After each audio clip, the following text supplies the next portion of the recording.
Olá, estamos juntos em mais uma Sexta-feira Macabra.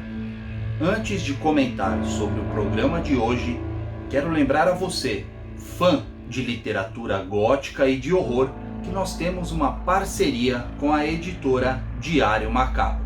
A Natália, lá da editora, nos deu um presente, um cupom com 10% de desconto nas compras de qualquer produto da loja. Então, utilize o nosso cupom MEM21 na loja virtual. No programa de hoje, temos a volta de Dione Rosa, continuando a sua leitura da obra Noite na Taverna, do grande Álvares de Azevedo. Vamos então desfrutar da leitura da Dione logo depois da nossa vinheta.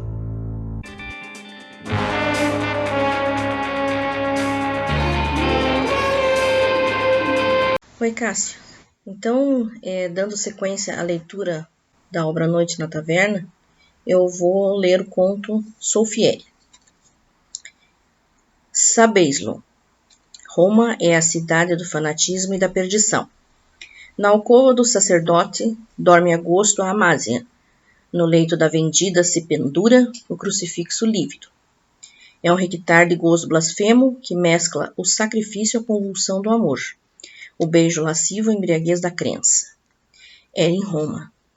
Uma noite, a lua ia bela, como vai ela no verão, por aquele céu morno. O fresco das águas se exalava como um suspiro do leito do Tibre. A noite ia bela. Eu passeava sós pela ponte de...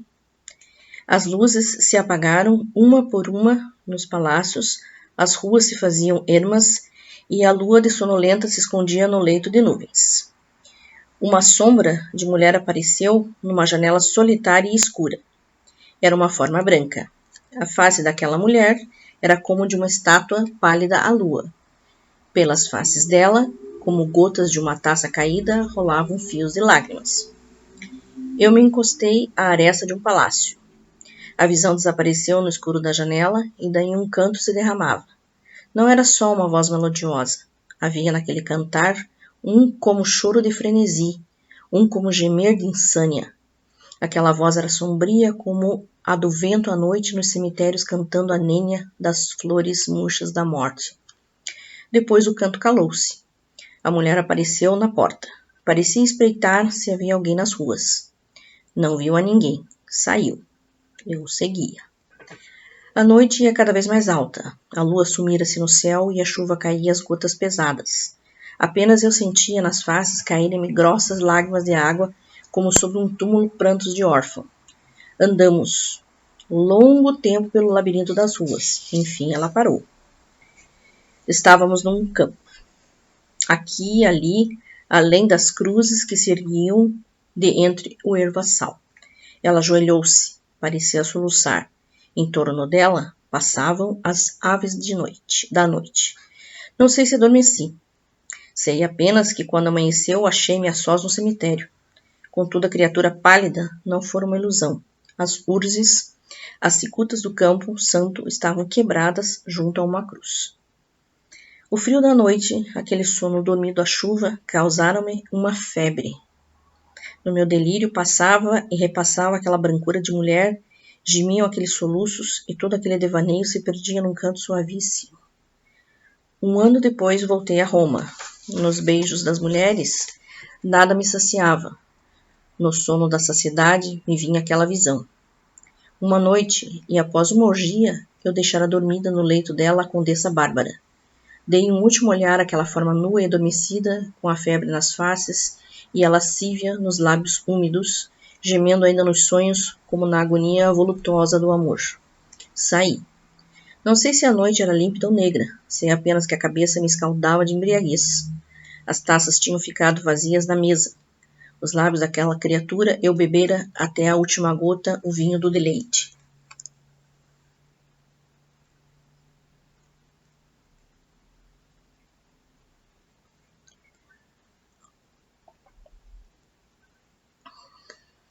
Saúde. Quando dei acordo de mim, estava num lugar escuro. As estrelas passavam seus raios brancos entre as vidraças de um templo. As luzes de 4 círios batiam num caixão entreaberto. Abri-o. Era o de uma moça. Aquele branco da mortalha, as grinaldas da morte na fronte dela, naquela tez lívida e embaçada, o vidrento dos olhos mal apertados. Era uma defunta. E aqueles traços todos me lembraram uma ideia perdida. Era o anjo do cemitério? Cerrei as portas da igreja, que ignoro por que eu achara abertas. Tomei o cadáver nos meus braços para fora do caixão. Pesava como chumbo. Sabeis a história de Maria Stuart degolada e o algoz do cadáver sem cabeça e o homem sem coração, como a conta Brantôme? Foi uma ideia singular que tive. Tomei-a no colo. Preguei-lhe 1000 beijos nos lábios. Ela era assim. Rasguei-lhe o sudário, despi-lhe o véu e a capela como o noivo as despe a noiva. Era uma forma puríssima. Meus olhos nunca me tinham evocado uma estátua tão perfeita. Era mesmo uma estátua. Tão branca ela era. A luz dos tocheiros dava-lhe aquela palidez de âmbar que ilustra os mármores antigos. O gozo foi fervoroso. Cevei em perdição aquela vigília. A madrugada passava já frouxa nas janelas. Aquele calor de meu peito, a febre de meus lábios, a convulsão de meu amor, a donzela pálida parecia reanimar-se. Súbito abriu os olhos, empanados. Luz sombria alumiou-os como a de uma estrela entre névoa. Apertou-me em seus braços. Um suspiro ondeou-lhe nos beiços azulados. Não era já a morte, era um desmaio. No aperto daquele abraço havia, contudo, alguma coisa de terrível. O leito de laje onde eu passara uma hora de embriaguez me resfriava. Pude a custo soltar-me daquele aperto do peito dela. Nesse instante ela acordou. Nunca ouvistes falar da catalepsia? É um pesadelo horrível aquele que gira o acordado, que empareda um sepulcro. Sonho gelado em que sente-se os membros tolhidos e as faces banhadas de lágrimas alheias, sem poder revelar a vida. A moça revivia pouco a pouco. Ao acordar, desmaiara. Embucei-me na capa e tomei-a nos braços, coberta com seu sudário como uma criança. Ao aproximar-me da porta, topei num corpo. Baixei-me, olhei. Era algum coveiro do cemitério da igreja que aí dormira de ébrio, esquecido de fechar a porta. Saí. Ao passar a praça, encontrei uma patrulha. Que levas aí? A noite era muito alta. Talvez me crescem um ladrão. É minha mulher que vai desmaiada. Uma mulher? Mas essa roupa branca e longa, serás acaso roubador de cadáveres? Um guarda aproximou-se. Tocou-lhe a fronte. Era fria. É uma defunta. Cheguei meus lábios aos dela. Senti um bafejo morno. Era a vida ainda. Vede, disse eu. O guarda chegou-lhe os lábios. Os beiços ásperos roçaram pelos da moça. Se eu sentisse o estalar de um beijo, o punhal já estava nu em minhas mãos frias. Boa noite, moço. Pode seguir, disse ele. Caminhei. Estava cansado. Custava carregar o meu fardo. E eu sentia que a moça ia despertar. Temeroso de que ouvissem gritar e acudissem, corri com mais esforço. Quando eu passei a porta, ela acordou. O primeiro som que lhe saiu da boca foi um grito de medo. Mal ao fechar a porta, bateram nela. Era um bando de libertinos, meus companheiros que voltavam da orgia. Reclamaram que abrisse. Fechei a moça no meu quarto e abri. Meia hora depois, eu os deixava na sala bebendo ainda. A turvação da embriaguez fez que não notassem minha ausência. Quando entrei no quarto, da moça via erguida. Ria de um rir convulso como a insânia e frio como a folha de uma espada. Trespassava de dor ao ouvi-la. 2 dias e 2 noites levou ela de febre assim.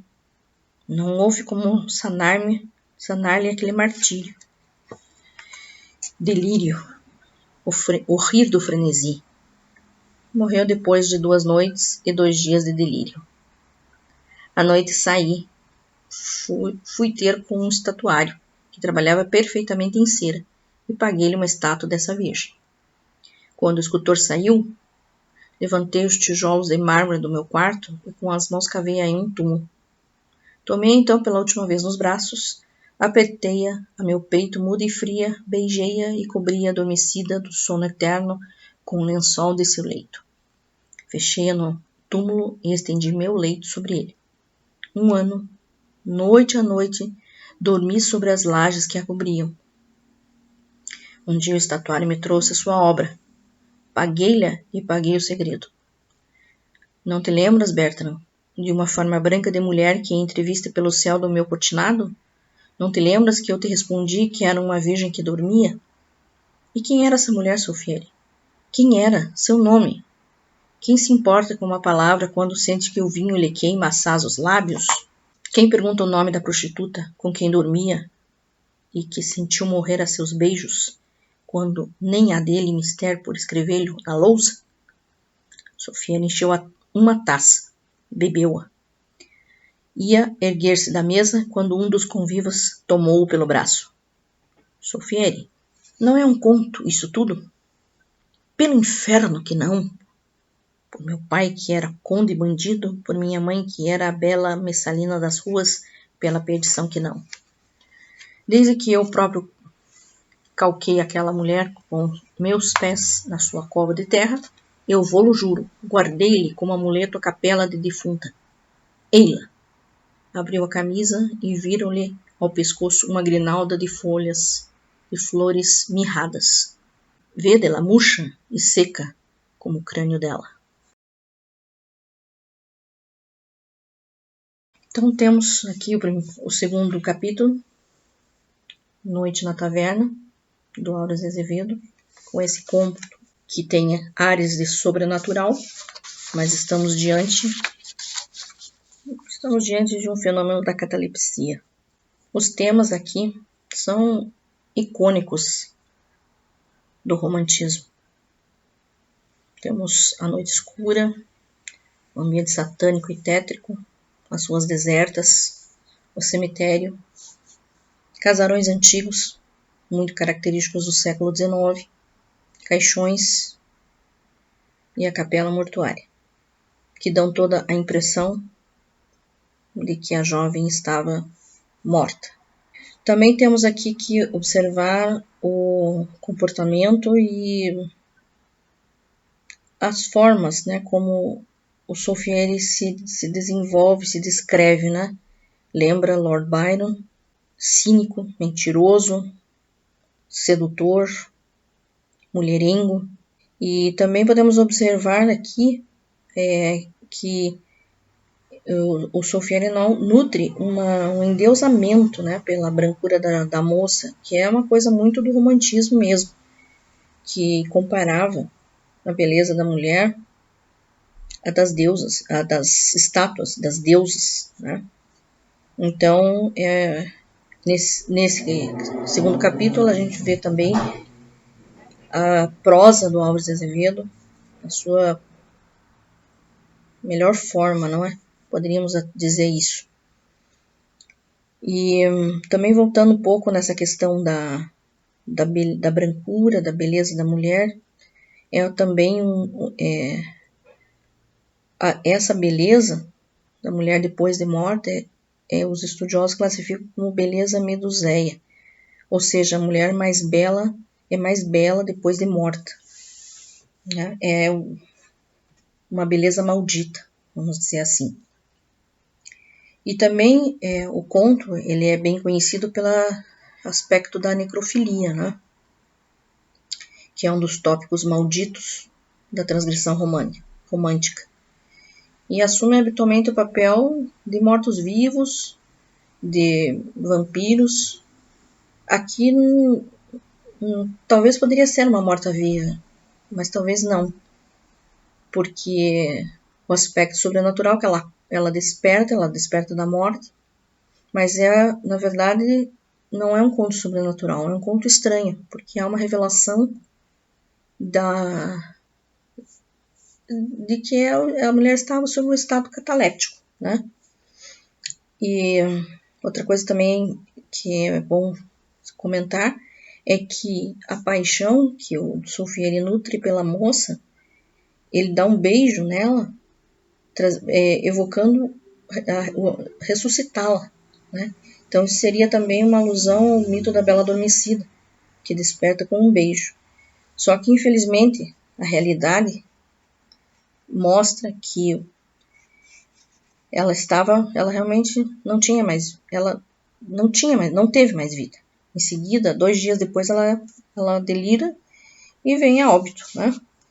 Então, Sofia é um conto, né, desse capítulo muito bem construído pelo Álvares de Azevedo, e é muito assustador, né, essa questão toda, mas são coisas evocadas pelo gótico, né?